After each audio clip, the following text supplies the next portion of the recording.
Matthew will tell the story so as to make it fulfill prophecy, even if it is ludicrous. And so Matthew is describing Jesus riding two animals at the same time into Jerusalem. You can find paintings of Jesus side saddle on a big donkey with his feet resting on a small donkey.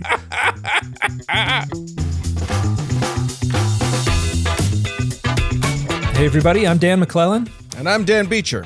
And you are listening to the Data Over Dogma podcast, where we increase public access to the academic study of the Bible and religion, and we combat the spread of misinformation about the same.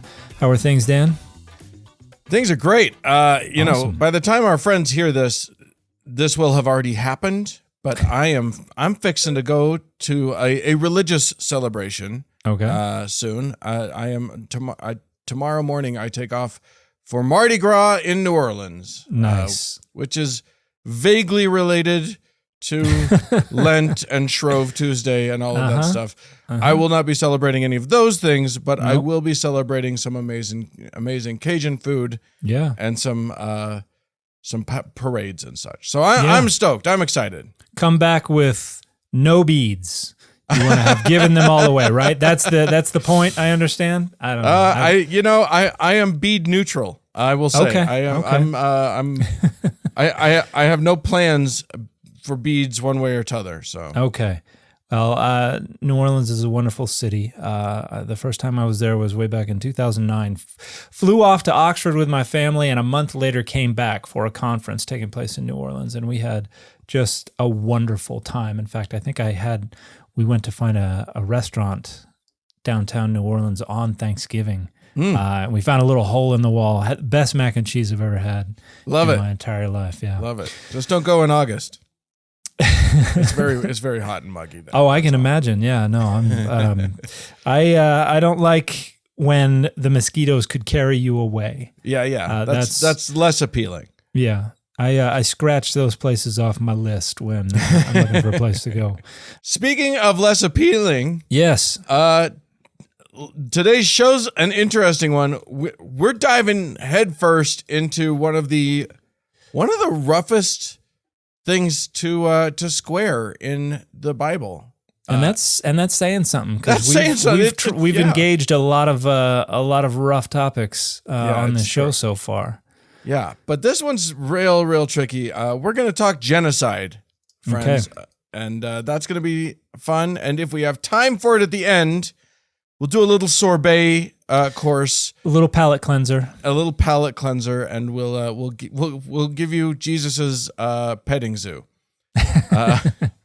A fun story, a confusing sometimes story about Jesus riding animals. So, yes, indeed. So stick around for that. But first, let's dive in with genocide. That's always fun. It's always a delight when we do that.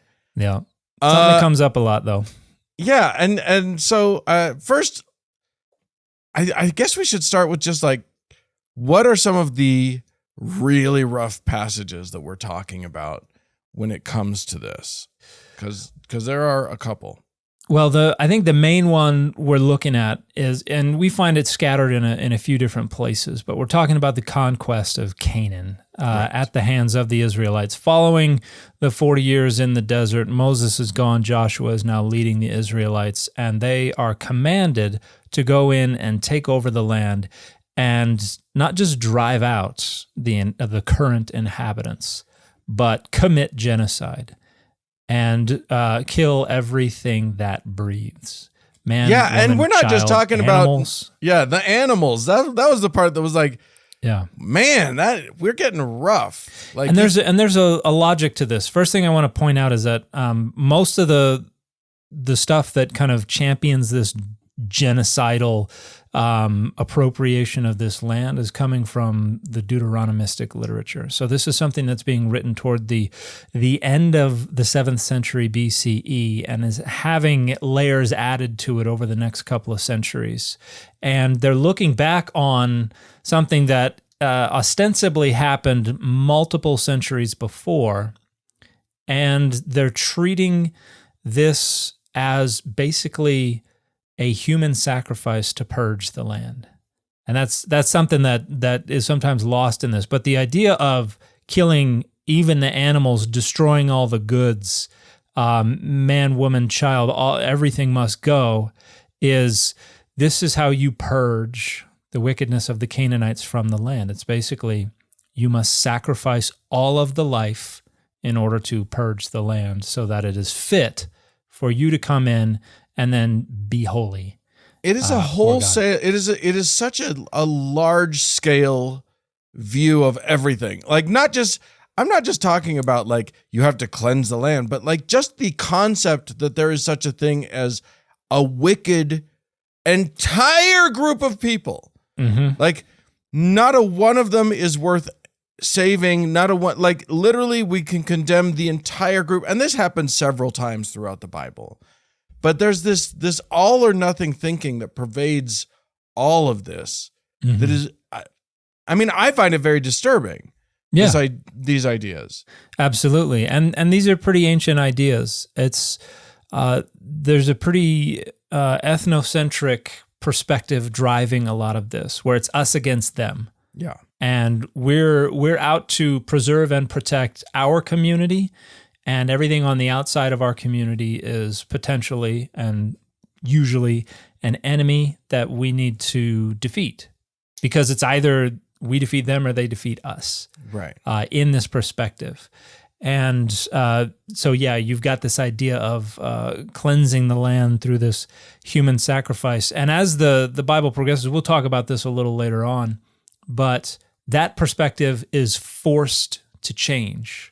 Circumstances compel the biblical authors to renegotiate their understanding of the relationship of Israel to the nations around them. And I think it's a fascinating rhetorical innovation that takes place. But for the time being, yeah, this is pitting us against them. We're the good guys, they're the bad guys.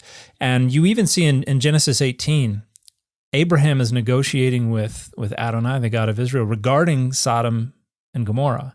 And do you recall what the negotiation is about? Oh gosh, I do. We talked about it, and I was so delighted by it. No, I don't remember. Okay, so Abraham's like, man, you're not going to destroy the whole city. Come on, and he's right. And he says, what if there are 50 righteous people? That's right. In the city? I do remember. And God says, I will not destroy it for 50 righteous. And then he goes down, and 10 righteous people, 5 righteous people. Yes. And Abraham says, God says, I will not destroy it for the sake of 5 righteous people. And then this is why the story is told the way it is in Genesis 19. Lot goes in there, needs a place, Lot is there. The angels, go in there, need a place to stay. Lot brings them to his home. How many righteous people are in Lot's home? And here's where there's a distinction. Full personhood here is only attributed to men. Oh, right. The women are not attributed full personhood. So the daughters and the wife don't count. Right. It is Lot, and it is 2 men who are betrothed to his daughters, not yet married, but betrothed, which adds up to 3 righteous people. And so guess what? That's not 5. And so the city goes down. And that's kind of, you mentioned that this kind of framing, this characterizing everyone as fully, entirely, unilaterally wicked is kind of on display in the destruction of Sodom and Gomorrah. Because Abraham's like, surely there are 5, and it turns out there are only 3, and God says, get them out, because everybody else is going. It's not just that. I mean, you go back to Genesis 6 through 8, there's a very famous story of everyone being wicked. Right. And that's everyone being wicked. That is literally everyone that isn't on that boat. Of course, we're talking about the flood. We're talking about Noah. Right. Yeah. And if you didn't know, Genesis 6 through 8 narrates the flood. Yeah. And it kind of highlights the rhetorical nature of these stories. These are not real world circumstances. Right. These are people telling stories. Every last one of them was wicked. It's like, now we tend to give nuance to villains in books and movies and things. Like, you've got Black Panther, where the bad guy, a lot of people are like, he's kind of making sense. Right. And like right. you like the villains that are closer to kind of sympathy and empathy and stuff are more compelling villains. But for a long time, it was, and when Superman started up, it was good guys and bad guys. Yeah. You were all good or you were all bad. It was black and white. And so that's the storytelling that we have in the ancient world. They're all wicked. And that kind of plays into some of the apologetics about this as well. When we talk about, all the Canaanites, man, women, children, newborn babies, they're all going to die. And apologists will say, well, they were all wicked, or if they weren't yet wicked, there was no way they were going to be anything other than wicked. Look, which means this is when you've got DNA level wicked, there's nothing you can do. Like that's it's just baked in. Yeah, it's it's prior restraint. Did not play anciently. So some of the apologetics kind of play into the way everything is represented in black and white terms, which very clearly shows these are not real world circumstances. This is rhetoric that is being used. But let's get into some of the actual stories about this. Yeah. Okay, so I've got a few different examples that I looked up that I tried to sort out, what they were. And I'll be honest with you, I don't understand how the timeline works very well.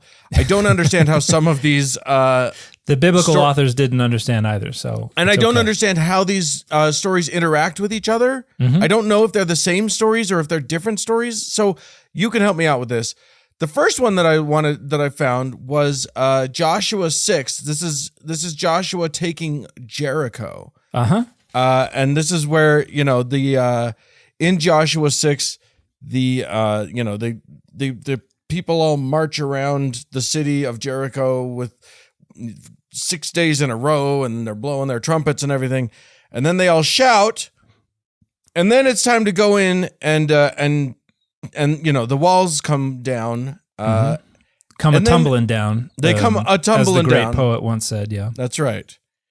Those famous fabled walls of Jericho, and then literally, and then they say, "For the city and all that is in it shall be devoted to the Lord for destruction." Yes. Only Rahab the prostitute and all who are with her in her house shall live, because she hid the messenger. So they send in spies. This prostitute helped the spies out, so she gets to live. Everyone else is to be killed. Right. Not just killed, devoted to destruction. Right. And that seems like just like a supporting of your thing, which is that this is a ritual sacrifice. It is. And this is, the word in Hebrew is cherem. Harem is how you would, Herem. And this is not unique to biblical Hebrew. There's a stele called the Mesha inscription, or the Mesha stele, or the Moabite stele, from around 840 BCE, and it's written in Moabite, a sibling language of biblical Hebrew. And the king Mesha talks about devoting cities to destruction using this word cherem, which is basically saying, we're not taking the goods for us. We're destroying everything. We're just going to pile it all up and burn it. And that is it's kind of a bit of costly signaling to the deity. It's very costly. Yes, that's a lot of good stuff that they're just getting rid of. And it's a way to say, this is, we are just destroying this to show the deity that we're doing this because the deity said. We're not doing it so that we can benefit financially from these going to war. And then you have there's a famous story of Achan, who engages in a little 5-finger discounting of some of the material and hides it. And then God says, I told you guys to devote this to destruction, and one of you did not. And then Joshua's like, crap. Okay, we got to figure out who did this. And and then they whittle it down through this this kind of ordeal thing. And God reveals that it is Achan who is responsible for this. And so he and his whole family and all the goods that they stole basically get swallowed up by the earth, because he was going against the devotion of all of this to destruction. Right. So this is a principle that is in circulation in the area around Israel when this kind of thing is going on. But yeah, it's basically a ritual sacrifice of everything. Okay, there you go. Let's go to I guess I'm going backwards to Deuteronomy 7. Okay. Which is sort of, it's got a command in it. The Lord is talking to, who is the Lord talking to? I don't know who. Maybe you know who the Lord is talking to. Well, normally God is talking to Moses in Deuteronomy. Okay, so we'll just say Moses for now. And Deuteronomy, so I'll skip around a little bit. Okay. Basically, he says, just at the very top of the chapter, he says, "When the Lord your God brings you into the land that you are about to enter and occupy, and he clears away many nations before you," and he lists them off: the Hittites, the Girgashites, Girgashites, the Amorites, the Gigachads, the Canaanites is in there, the Perizzites, not to be confused with parasites, the Hivites, and with apologies to Homer Simpson, the Jebusites. Praise Jebus. I don't even believe in Jebus. So basically, it says 7 nations more numerous and mighty than you. Skipping a little bit, then you must utterly destroy them. Make no covenant with them and show them no mercy. Do not intermarry with them, giving your daughters to their sons or taking their daughters for your sons, blah, blah, blah. That's a whole lot of destroying. That's Yes. 7 different nations. So like we hear talk about the Canaanites a lot, but nobody's mentioning the Amorites or the Girgashites. So what's going on there? So this is actually a variant use of this term Canaanite, because it becomes kind of a blanket term for everybody who occupies the land that they refer to as Canaan, which is basically all the land that they're inhabiting. But in some usage, it is a subgroup of the broader categories. But like the Jebusites, this is the people who are occupying ostensibly the city of Jerusalem until that's taken by David, which is dead center of the whole land of Canaan. And so to distinguish the Jebusites from the Canaanites is a little misrepresentative according to the broader use of the term. And so you've got the Deuteronomistic author here probably just trying to come up with 7 names because 7 represents completion, perfection. So if you can destroy the 7 nation, I won't sing the song because I understand we can get in trouble for singing songs. The White Stripes? Yes, the White Stripes song. But if you destroy the 7 nations as God has commanded, that is, you're perfectly fulfilling God's requirements, and then you've perfectly cleansed and purged the land. And so that's what that strikes me as. And again, this is coming from the period of Josiah or after. Which is looking back almost 1,000 years on what they imagined happened. And so it's kind of constructing a golden age deep in the past where we were the champions who came in and we were going to rout everybody. Okay. And that's not the way anything turns out according to the rest of the text that we have. Well, why don't you look? What I've got is a whole bunch of different scriptural references to the same kind of idea. So will you just tell us the story that we're referencing here and just sort of give us the in broad strokes? Well, like you said, there are different stories. So when we look at, and we talked a little bit, we've done an episode on the priestly source or account or document. Right now we're in we're in Deuteronomy, and Deuteronomy is one of the main sources that came together to create the Pentateuch. But the Deuteronomistic project extends well beyond the Pentateuch. It includes Joshua, Judges, Samuel, Kings. And so the majority of all of that is being brought together by the Deuteronomists who are influencing how these stories are being told. And so when we go into Joshua and Judges, we're actually going to see the Deuteronomists preserving some earlier accounts while also including their own accounts. And this is where I think one of the most interesting things about the story of the conquest is that you have this command in Deuteronomy 7, but if you go down to verse 22, it says, "The Lord your God will clear away these nations before you, little by little. You will not be able to make a quick end of them. Otherwise, the wild animals would become too numerous for you." And you see this in a couple of different places where it says, we can't just kill everybody because then the land is empty. You have nobody to curate it. It's going to take too long for you to, to get your people out there. And so the wild animals will just take over. So it's kind of this weird rationalization for why it's actually going to take a while for this conquest to happen. And so leave those guys there until you build up enough people that you can actually take over the land instead of the animals coming in. Yeah, it's told in a bunch of different ways, but you repeatedly get these like pathetic rationalizations for why something didn't go the way God commanded it. And so a good example is Judges 1:19. The Lord was with Judah. So in Judges 1, what we have is, so everybody's going out and they're dispossessing the Canaanites of this land. The Lord was with Judah, and he took possession of the hill country, but could not drive out the inhabitants of the plain because they had chariots of iron. Right. And so they cheated. God is with Judah, but it's like God's like, you know what? We're going to have to regroup because I didn't know they had chariots of iron. That's not fair. This is above my pay grade. I call timeout. That's not okay. And then you've got that other one, and it's like, look, the wild animals would take over. There's nothing we can do about that. I mean, they're wild animals. They don't listen to me.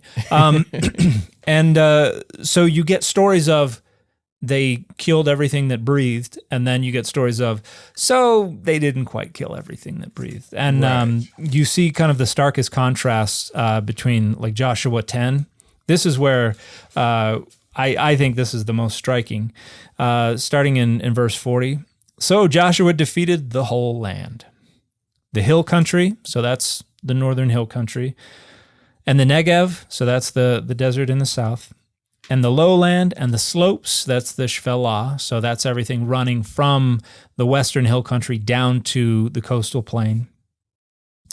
And all their kings. He left no one remaining, but utterly destroyed all that breathed, as the Lord God of Israel had commanded. And Joshua defeated them from Kadesh Barnea to Gaza and all the country of Goshen as far as Gibeon. Joshua took all these kings and their land at one time, because the Lord God of Israel fought for Israel. Then Joshua returned, and all Israel with him, to the camp at Gilgal. And we have something similar at the end of the very next chapter. What do we got? At the time, Joshua came and wiped out the Anakim from the hill country, from Hebron, from Debir, from Anab, and from all the hill country of Judah, and from all the hill country of Israel. So that's north and south. Yeah. Joshua utterly destroyed them with their towns. None of the Anakim was left in the land of the Israelites. Some remained only in Gaza, in Gath, and in Ashdod. So the Philistines are still there. So Joshua took the whole land according to all that the Lord had spoken to Moses, and Joshua gave it for an inheritance to Israel according to their tribal allotments, and the land had rest from war. And now I'm looking at this on page 356 of my SBL study Bible, and then chapter 13 begins on the very next page, so the facing page. Now Joshua was old and advanced in years, and the Lord said to him, "You are old and advanced in years, and very much of the land still remains to be possessed." Oh. So all the land was previously possessed, and now suddenly there's a bunch of stuff that is not possessed. And we can go to elsewhere, Joshua 17. We have this statement, let's see, verses 12 and 13. Yet the Manassites could not take possession of those towns, but the Canaanites continued to live in that land. But when the Israelites grew strong, they put the Canaanites to forced labor, but did not utterly drive them out. And we have a number of references, even in Judges 1, to this idea that they didn't quite do what the text said they did. When Israel grew strong, they put the Canaanites to forced labor, but did not, in fact, drive them out. Huh. And so I think what we have here is this rhetoric about this legendary idealized past where we came in and we just wiped them out. Right. It was epic. And then you've got others who are like, dude, they're still around. And we kind of just, Have you guys noticed something weird? yeah, like we about still that live story? around Canaanites. And there are apologetic attempts to say, well, no, when he said all the land, they're actually just talking about the land that goes from this side of this hill, and then it is this includes this city, but doesn't include. And people try to parse it apart to try to insist that it is still perfectly accurate, and it doesn't work. It requires inventing scenarios that are not in evidence. Right. In order to insist, well, it's not impossible that all of these agree. And so we've got a collection of conflicting texts. And I would argue that the genocidal ideal is something that is being invented in a much later time period.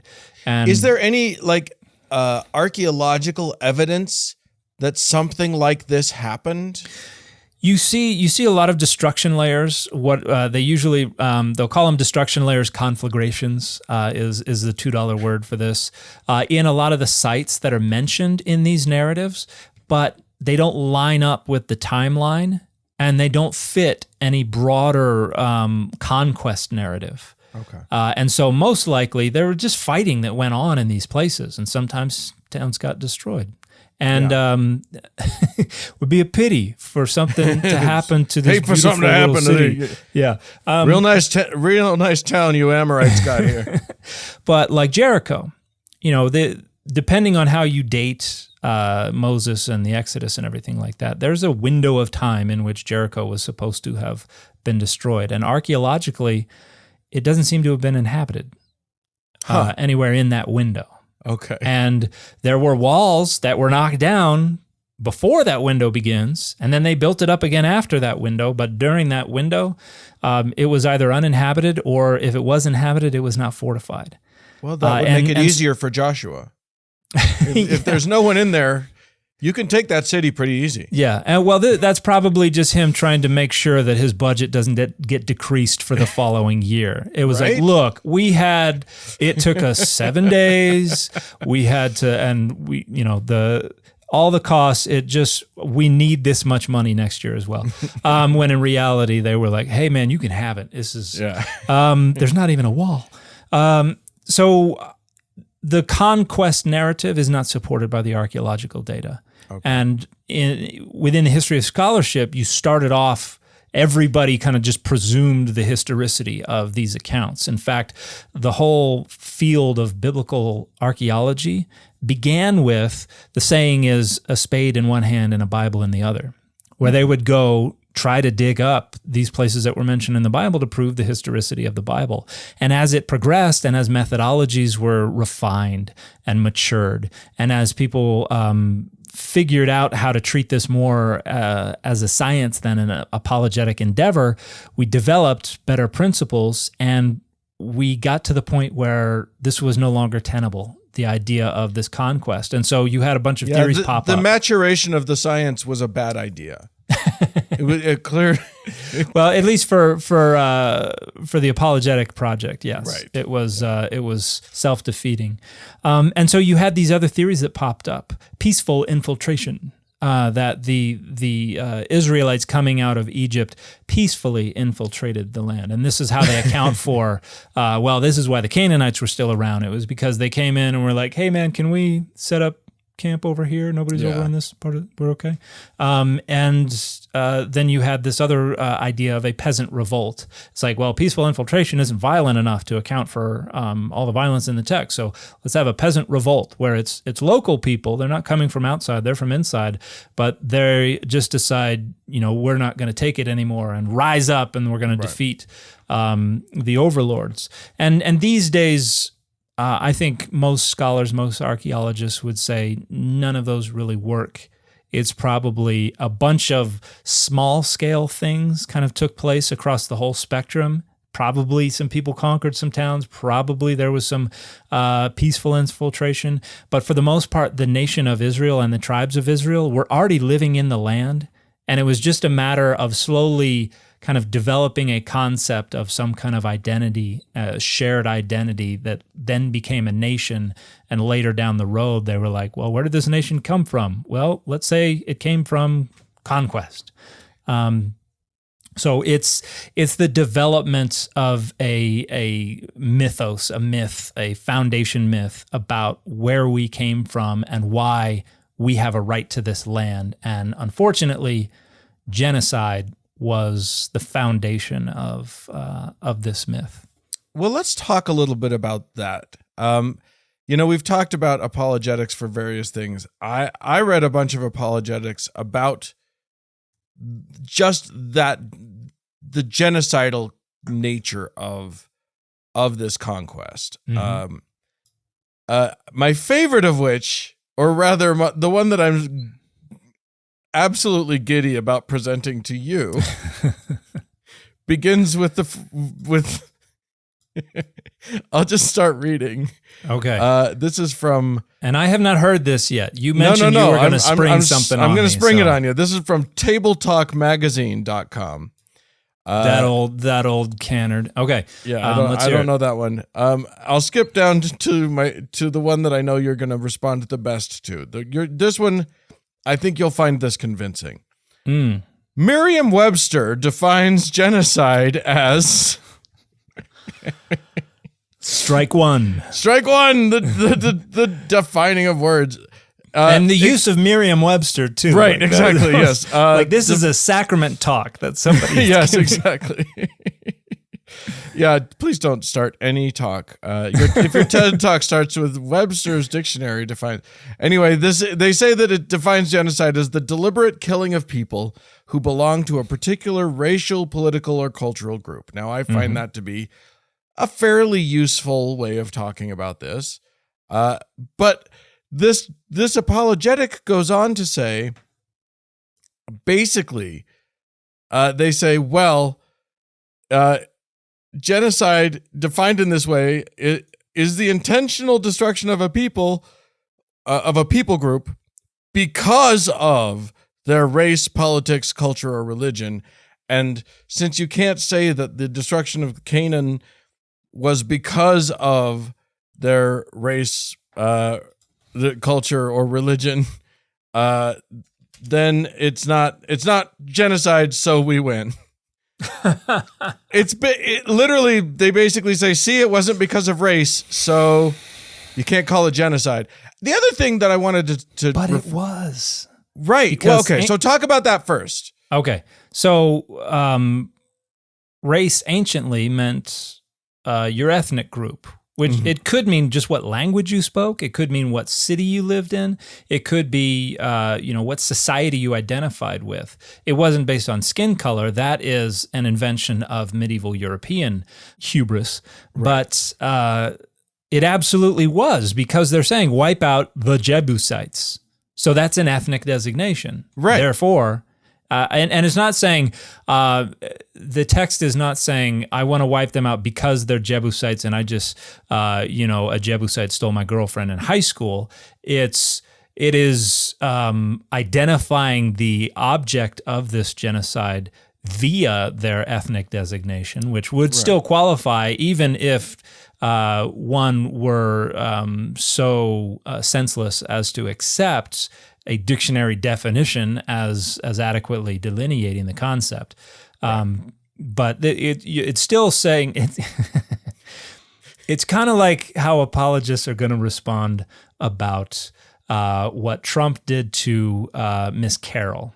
They'll say, hey, it wasn't rape according to the official state definition of rape because she didn't know if it was one thing or the other. Right. And and it's like, okay, he still sexually assaulted her against her will.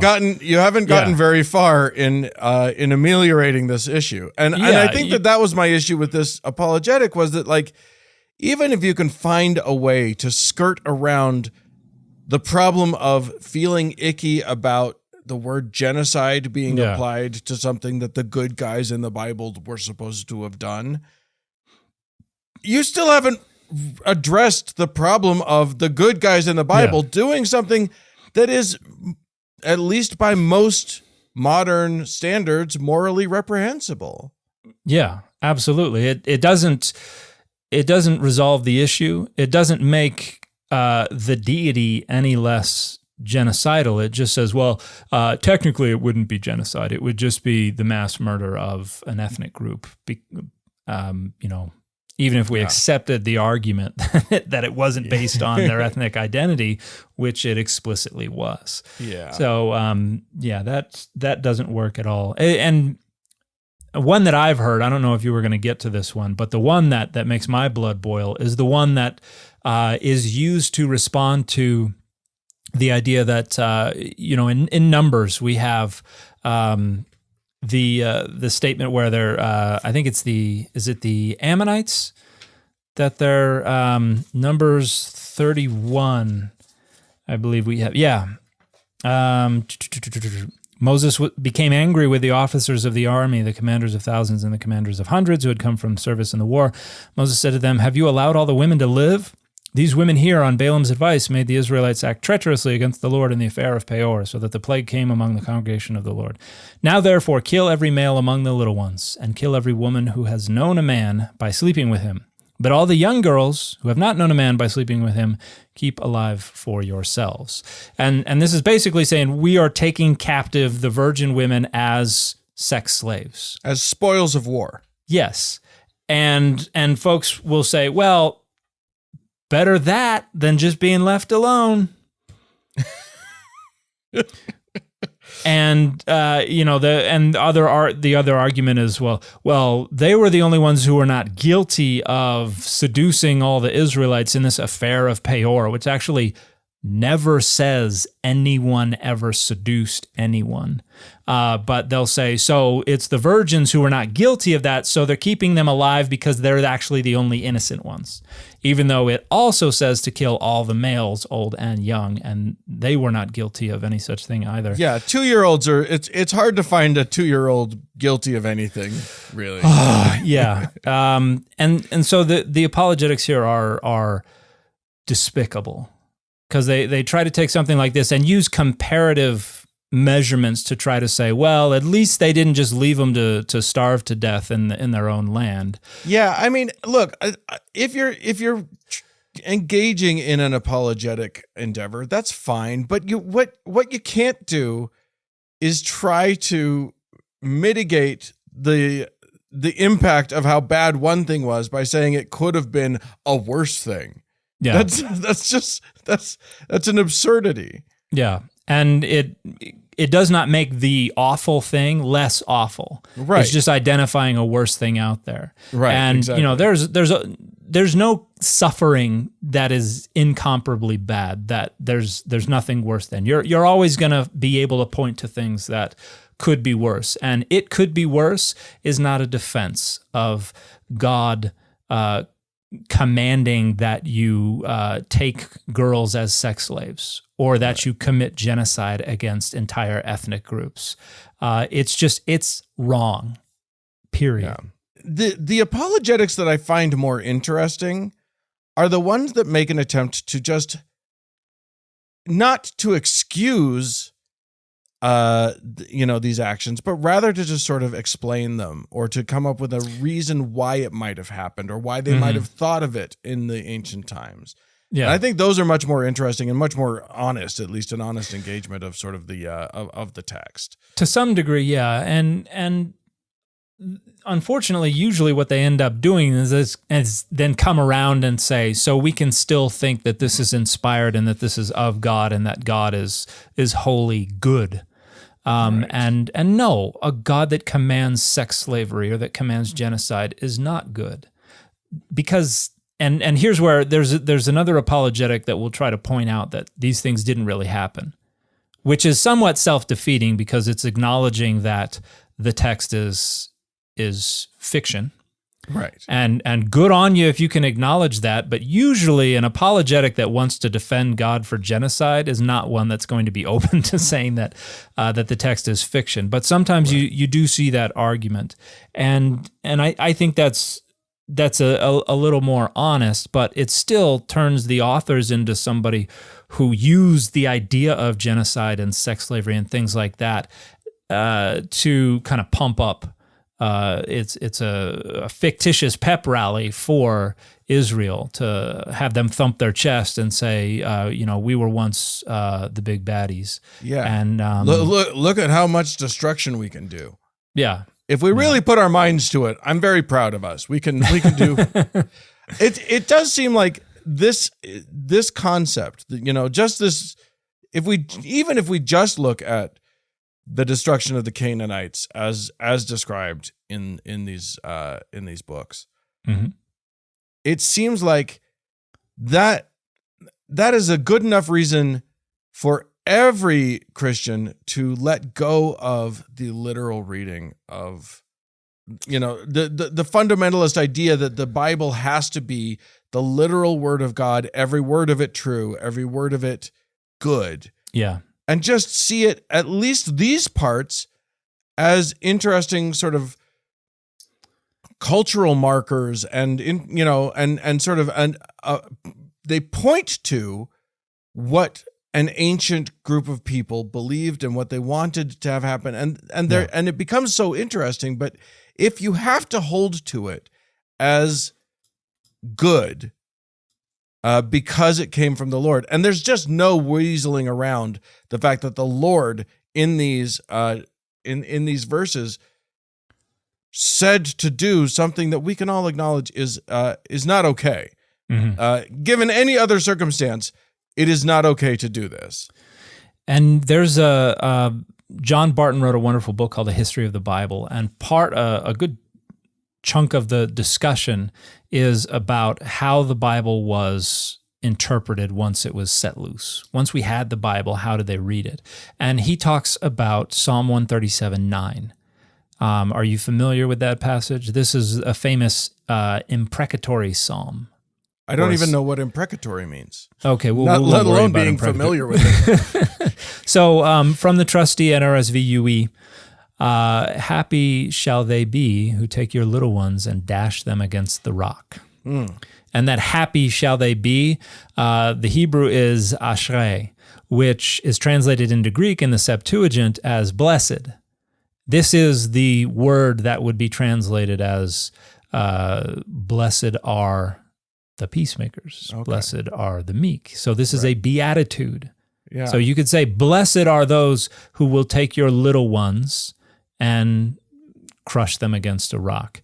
And this is a very isolated little single passage. And unlike the conquest accounts, which are embedded in the entire concept of the historical narrative of the Bible, this is something that could just be kind of plucked out and you could rationalize it away without threatening the foundation of your belief in the historicity of all this stuff. And so Barton talks about how early Christians dealt with this passage, how folks like Origen talked about how the little ones here is, and this is a reference to Babylonian children. So this is post-exile. This is basically a fantasy about getting revenge for the exile.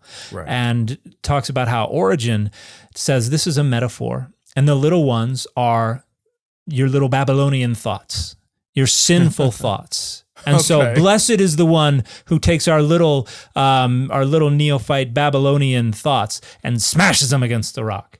To say, blessed are those who destroy their sinful thoughts.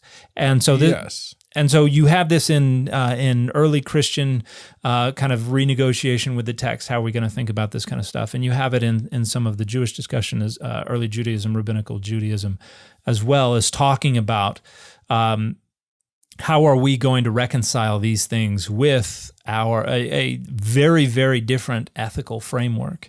And this is something I wanted to make sure we brought up. I mentioned at the beginning that a lot of these texts are coming from very ethnocentric viewpoints, a very insular, isolationist, separatist kind of notion of the different people and the different states and nations of the world. And then with the exile, you had something unfortunate happen, or fortunate, depending on your perspective. the main body of Judahites was now outside the land. They had no access to their God, whose purview was limited to the land. They needed to find a way to access God outside of Israel. And so you have this universalization of Adonai that I've argued in print is accomplished rhetorically in Psalm 82, which deposes the gods of the nations and calls on Adonai to rise up and inherit all nations, basically becoming the God of all the different geopolitical identities. And so now God is available in any nation, and now God has direct rule over all the nations, which then raises a question. Now all the other nations of the earth are God's subjects.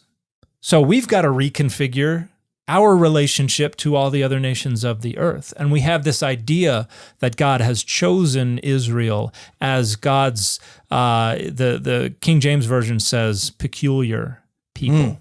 And so a lot of Mormons like to think weird people, but peculiar there is an outdated usage of this word that meant unique possession. So Israel is chosen as God's unique possession, even though God has concern for and is responsible for the creation of all the other nations of the earth as well. And so now that we have universalized God, we now need to find a way to understand everybody as being God's responsibility and even offspring and things like that. So then we get, all the nations of the earth will come into the holy temple and everybody will be converted. And we get kind of the universalist approach of Deutero-Isaiah and later texts. And so we go from mine, this isolationist us versus them, to being compelled to find a way to make them fit in our identity. Right. And by the time of the New Testament, we have this idea where all the nations of the earth are under God, and everybody can you just have to change your beliefs. Nothing about your ethnic identity has to change at all. You don't even have to get circumcised anymore. So you just have to, come to Jesus. So that's all it takes. Yeah. And I think that's a trajectory from a more isolationist, ethnocentric perspective to one that is more universal and less ethnocentric. Unfortunately, circumstances later incentivize Christians to come up with the idea of skin color as boundaries of race and had to justify all the things that they had to do. So it's a vicious cycle. Unfortunately, there's so much of all the things, this idea of genocide, and we've talked about sort of God commanding genocide. We've talked about the flood, Sodom and Gomorrah. That's when God commits genocide himself. Mm-hmm. What it does, the bad thing about it is that it provides cover for a lot of people to do some very horrible things if they should choose to. Yeah. And so that's the big danger with, it seems to me, with taking a literal approach to these passages. Yeah, absolutely. I think that's an unintended consequence of trying to defend genocide is then you rationalize genocide and then it becomes acceptable. And the notion that the Canaanites, they were evil and so they're better off dead is phenomenally dangerous because then the people that we dehumanize and the people that we dismiss as holy and unilaterally evil, it becomes a lot easier to rationalize their extermination. Right. And so just like we talked previously about the chewed gum and stuff like that, and if we talk about people that way, we lead them to believe that maybe I am better off dead. Maybe this was so important that my life is ruined and I am unredeemable. And so we have children taking their lives because of these things. In a very similar way, this rhetoric that strikes me as just an attempt to defend the inerrancy of the Bible and the goodness of God can have this unintended consequence of making genocide an option in different kinds of circumstances. Or just the killing of evil of people that you deem to be evil. Yeah.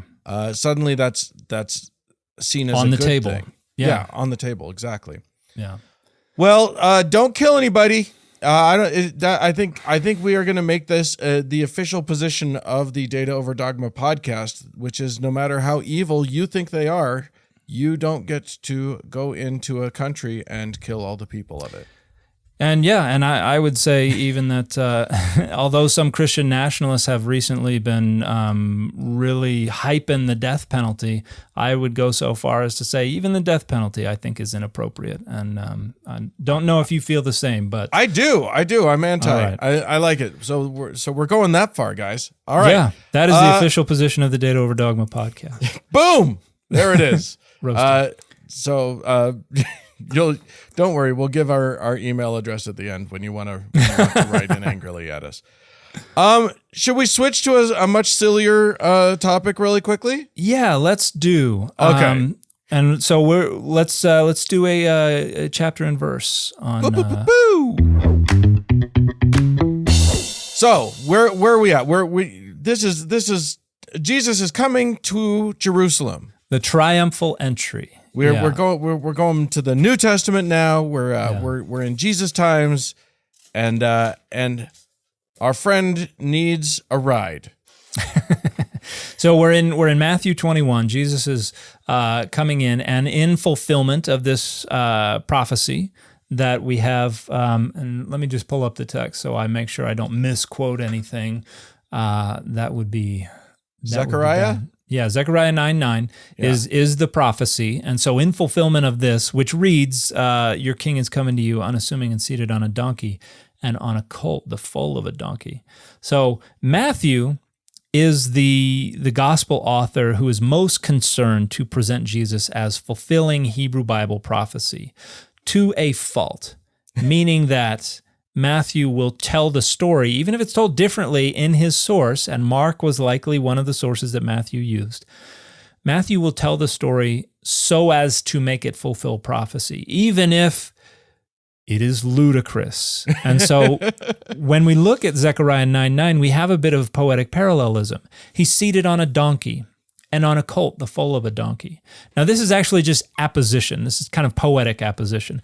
Seated on a donkey, that is to say, right, a colt, the foal of a donkey. So it's repeating and giving more information. Yeah. Now, whether or not the author of Matthew was confused by the Greek translation and understood this as just a simple conjunction, Matthew tells the story in a peculiar way, and it's kind of hidden in some translations. Let me open up the King James Version. Okay, so in verse 7, so Jesus says to them, hey, go into this village. You're going to find a donkey and a colt tied up. Untie him and bring him to me. And you can see you can imagine the disciples kind of looking hesitantly at each other, and Jesus saying, don't worry, if anybody says anything, just say the Lord needs them, and wave your hand like that and say, these are not the donkeys, the animals that for. you are in need of right now. And then it says, this took place to fulfill what has been spoken through the prophet. And then we get Zechariah 9:9. The disciples went and did as Jesus had directed them. They brought the donkey and the colt and put their cloaks on them, and he sat on them. Yeah. So the King James Version tweaks this a little bit. It says they brought the ass and the colt and put on them their clothes, and they set him thereon. So now the Greek preposition is unambiguous. It literally says on them, which means Matthew is describing Jesus riding two animals at the same time into Jerusalem. And the King James Version has obscured that a little bit. Can I offer two ways that this comes up in my head? Because I love both of them. Yeah. The first way that this happens in my brain is it's like, I don't know if you've ever seen in a rodeo where somebody will ride two horses at the same time. Except a foot that on he's each got saddle. Yeah. Yeah, exactly. Except that he has to do it like uneven bars style with one knee like raised up high because he's on a colt and a donkey. That's one fun way of looking at it. But my favorite way of looking at it is he rides side saddle on the big one, and the little one is just his donkey ottoman. Footstool, he just puts his feet up on, and then they march in that way. So the latter conceptualization of this event is actually how some Christian artists depicted this, because you can find paintings of Jesus sitting on side saddle on a big donkey with his feet resting on a small donkey. So I think the third way is the one I need to see in a painting, though, and that is where they take the smaller one and put it on top of the big one. Oh, so it's like you got like a pyramid thing going on. Yeah, I haven't seen that depicted anywhere. That's what I want to see. I just found it on Reddit. Somebody's done it on Reddit. I like it. Oh, there's another one where like somebody's like put a board between the two animals and he's writing on the board. He's sitting on the board. Oh, okay. And how does he not slide off? Do they make the animals the same size? Yeah, they're the same size in this one. Okay. Yeah. So they're already messing with the scriptures, tergiversating the scriptures. If you, I use that word every now and then, and every time people are like, I did not know that word existed. And the only tergiversate. And that means it means basically to intentionally misinterpret or to twist or pervert your interpretation of something. And the only reason I know about it is because I used it all the time when I was a missionary, because it's a more common word in Spanish. Oh, okay. And so I was like, I come back to the States and I was like, is this a word in English? And I looked it up and it is. And I was like, okay, good. I can use this word. You guys are like, you guys don't have that one? Okay. Yeah, that's too bad. So what do the other? We've got Matthew doing this. What are the other? Right. They just Gospels mention a single cult. Okay. Yeah. So piece of cake. It's and because they're not either, they were not worried about trying to describe this in a way that exactly matched their reading of Zechariah 9:9, or they were just. Mark was the first one to tell it, and he just says a cult. And so Luke is probably just like, I don't know what works for me smoking, but yeah, we're just going to go with a cult. So, and interestingly, this is one where for any Latter-day Saints in the audience, the Joseph Smith revision changes it to a cult.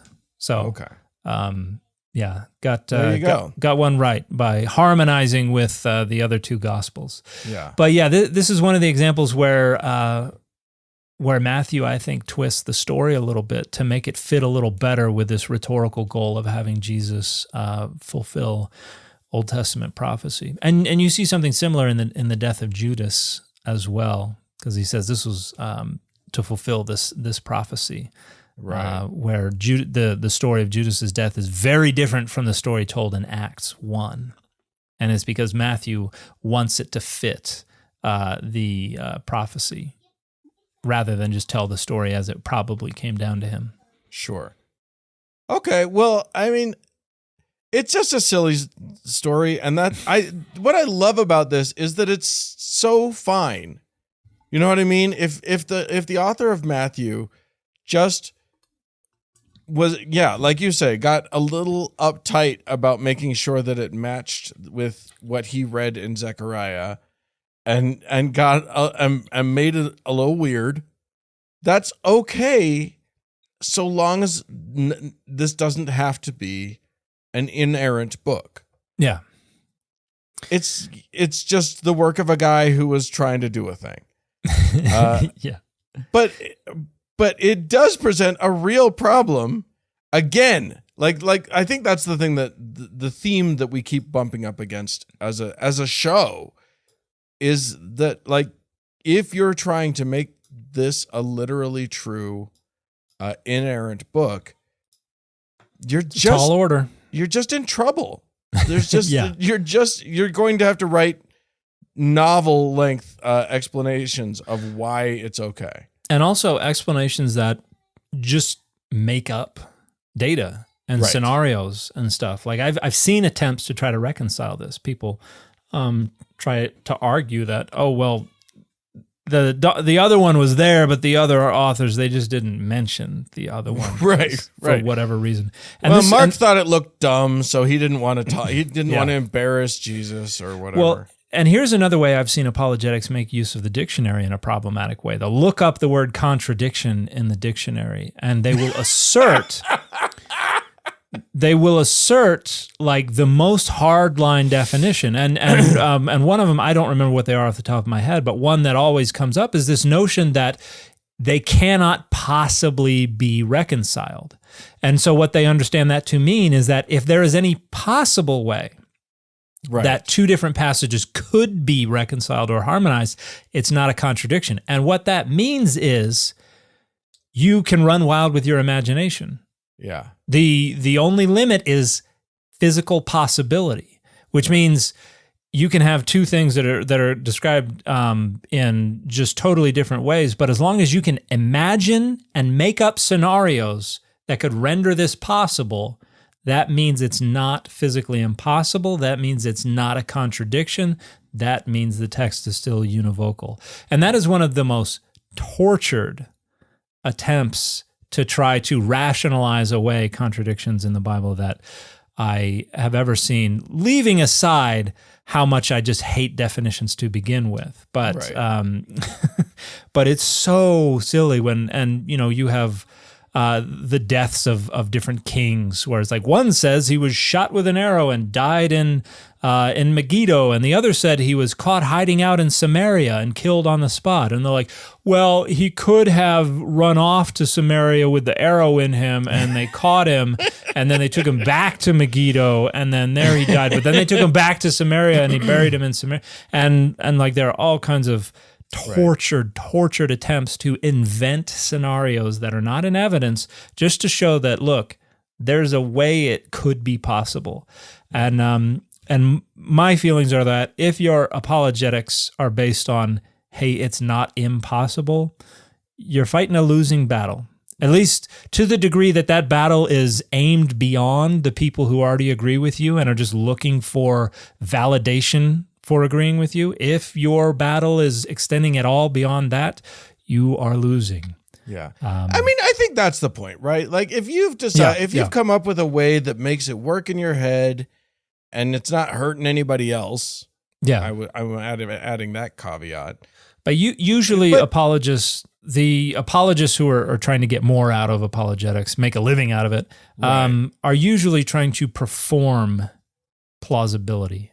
Perform a scholarly approach. They want not only to communicate to those who already agree, hey, you are validated in agreeing, but they also want to make it seem like, they want to gin up the illusion of plausibility so that the people who agree can say, yeah, look, they're actually legitimate mainstream scholars, and they're saying this, which means this is a part of legitimate mainstream scholarship, and so this is legitimate scholarship, and so they have to perform valid scholarship, even if it's actually not valid scholarship. And I think that the thing that you said that I think is most salient to that idea is the presentation of facts not in evidence. Like if you can present all kinds of ways that you could maybe make it harmonize if you squint a little bit and you turn your head and whatever.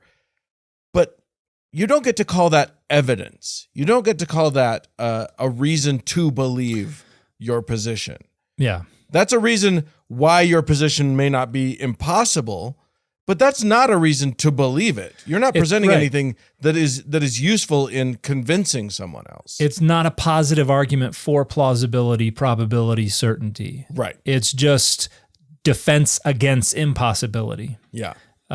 So maybe they have defense against impossibility professors at these against the dark the arts Bible college. Yeah. Maybe they have those. Yeah. Maybe they have plant roots that they use to try to gin up scenarios that aren't in evidence. But yeah, that's not scholarship. Yeah. All right. Well, thank you everybody for joining us on the Data Over Dogma show. We're very fond of data here. Mm-hmm. If you would like to become a part of making this show go, as well as receive access to an early ad-free version of every episode, you can become a patron over at patreon.com/dataoverdogma. If you'd like to reach us, you can do so. contact@dataoverdogmapod.com is the email address. Other than that, thank you so much for joining us, and we'll talk to you again next week. Bye, everybody.